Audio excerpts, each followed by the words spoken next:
The marimba of today is a versatile instrument that can be used in a multitude of ways.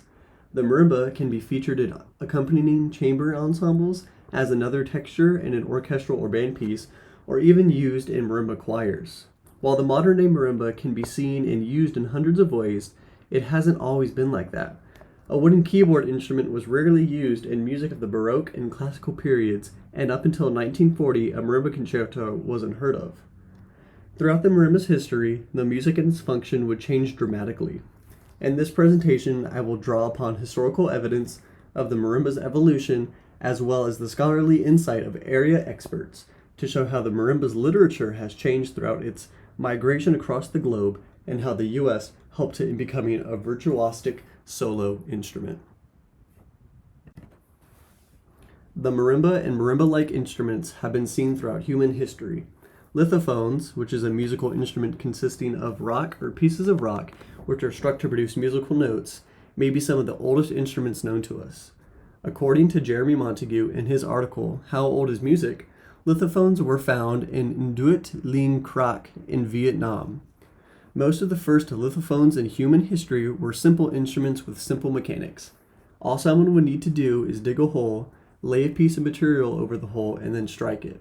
The stone slabs used to make the lithophone found in Vietnam are said to be dated between the early Mesolithic, 10,000 to 8,000 BCE, to the Neolithic, 8,000 to 2,000 BCE. If a European classicist were to hear the sounds produced on these lithophones, they might say that it's not music at all. At the time of the instrument's creation, the knowledge of Western harmony and form structure did not exist. Instead, sporadic rhythms and pitches at truly random times would be an authentic depiction of the sound. While these old instruments may not look or sound like a modern-day marimba, they do show us an insight into the origins of what would become the marimba. Moving forward in time, many West African tribes of the 14th century found a way to play music that looks similar to that of the lithophone. The gill is an instrument that uses wooden bars suspended on top of gourds for resonance and then struck with a pair of sticks with rubber on the top. The gill comes from the upper west and northern regions of Ghana. While it is easy to pinpoint where these instruments are coming from, it is hard to show what cultural groups played these xylophones, and ultimately how each group approached the instrument musically. While each surrounding tribe in the Ghana region may have had small differences when it came to perform the gill, there were also some main similarities between them all. First, the notes of these instruments do not directly correspond to the common notes used on a piano. The note discrepancies from instrument to instrument is something that is also common among different gill, as there wasn't a standardized way to produce these instruments. Each gill was different from the last. These pitch differences seem to tell us that sustaining a stable melody was not the common practice while performing. Instead, a strong emphasis on rhythmic patterns and polyrhythmic structures were common throughout each cultural group in the Ghana region. Michael Biagio Vervelli's doctorate dissertation gives us examples of how the left hand and right hand usually split and play two different rhythms at the same time, seen in Figure 1. Figure 2 shows the same concept of a polyrhythmic motive. However, the notation is showing that overall composite rhythm instead of the separate left and right hand rhythms.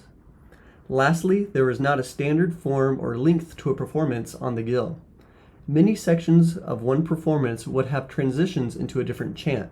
These chants would usually be the basis for a new rhythm. A performance while playing the gill was one of the main beginnings to musical complexity we would begin to see in the world. During the period of the Crusades, 10th through 14th centuries, the Spanish and Portuguese found the sugar business to be extremely lucrative.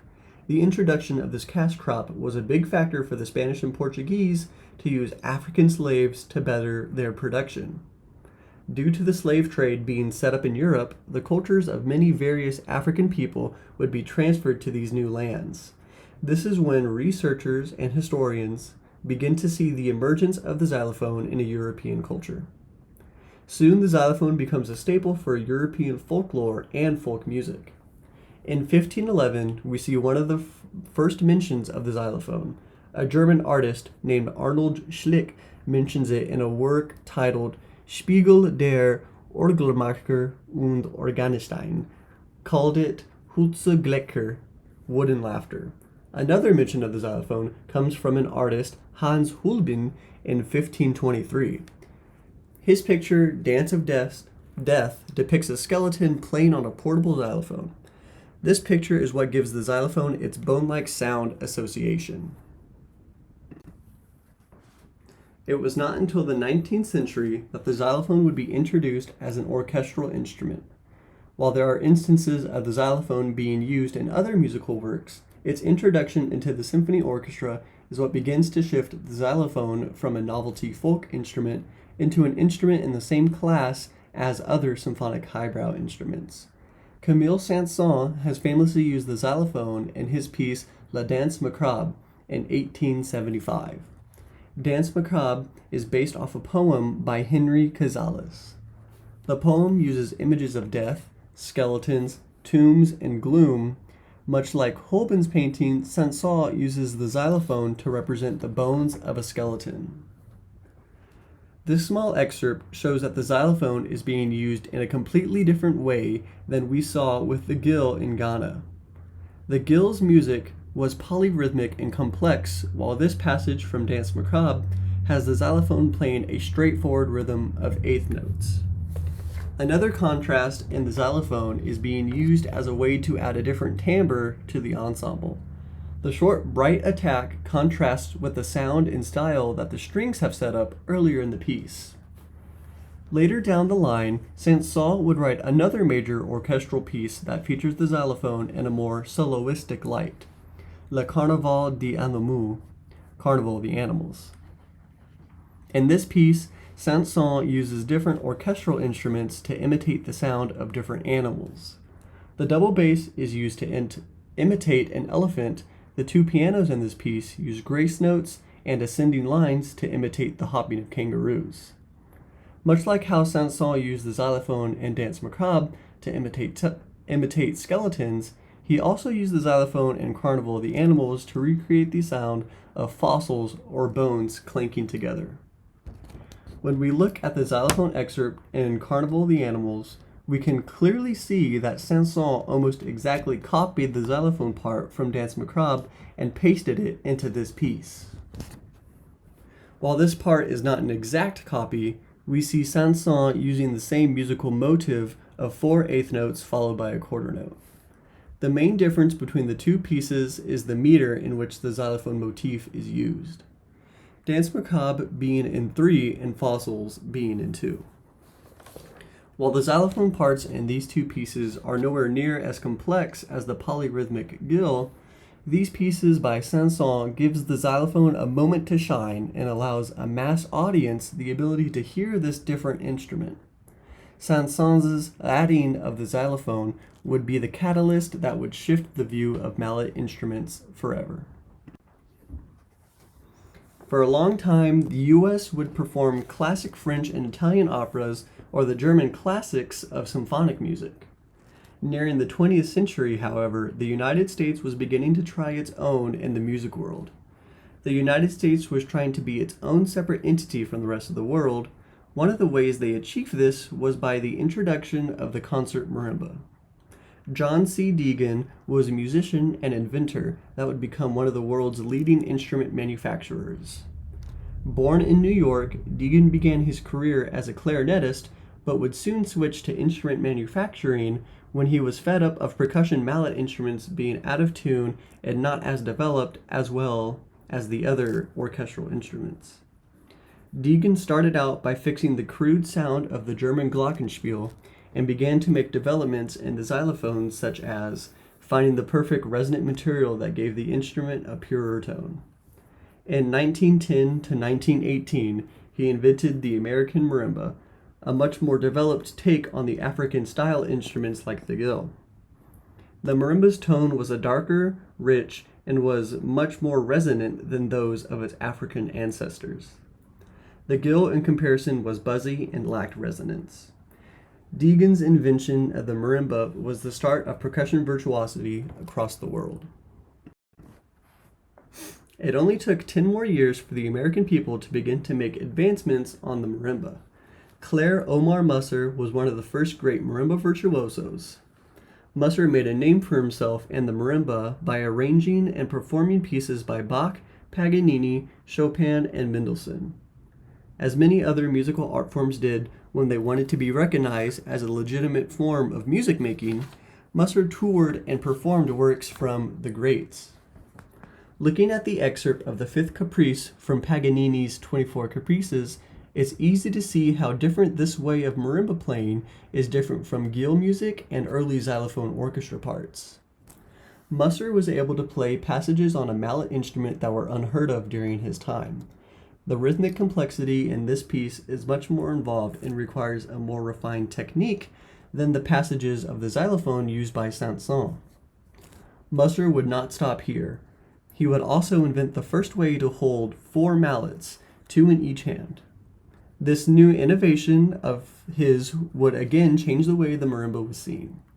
For their entire life, mallet instruments were mainly used to execute rhythmic ideas, and if one wanted to, they could only do simple monophonic melodies. Now with 4 mallets, harmony as well as the polyrhythmic style of the guild was available for the performer. From his piece, Etude Opus 6 No. 10 in C major, we see a basic way in how having 4 mallets is able to outline chords so one is able to harmonize and only need one player, much like a pianist does. As the 20th century continues, so does the advancements made to the music of the marimba. At the 1933 and 34 Chicago World's Fair, Musser put together a marimba ensemble consisting of 100 members with 100 unique marimbas, some lower in octave, others higher. The marimba ensemble continued to inform the world about the popularity and versatility of the instrument. A quote from Edward Moore, reporting for the Chicago Tribune in 1933, describes Musser's ensemble. As the marimbas are played under Mr. Musser's direction, they have inspiring rhythm. They are capable of almost anything in spacious harmonic chords. They make melody in all ways from the scrappy staccato to long sustained curves of melody. They have a wide range of expression and an equally wide range of tonal quality. In other words, they are capable of playing a program in a highly persuasive fashion. The Encyclopedia Britannica's article on marimbas claimed that this event at the Chicago World's Fair was critical in influencing American composer Paul Creston to write the very first marimba concerto in 1940.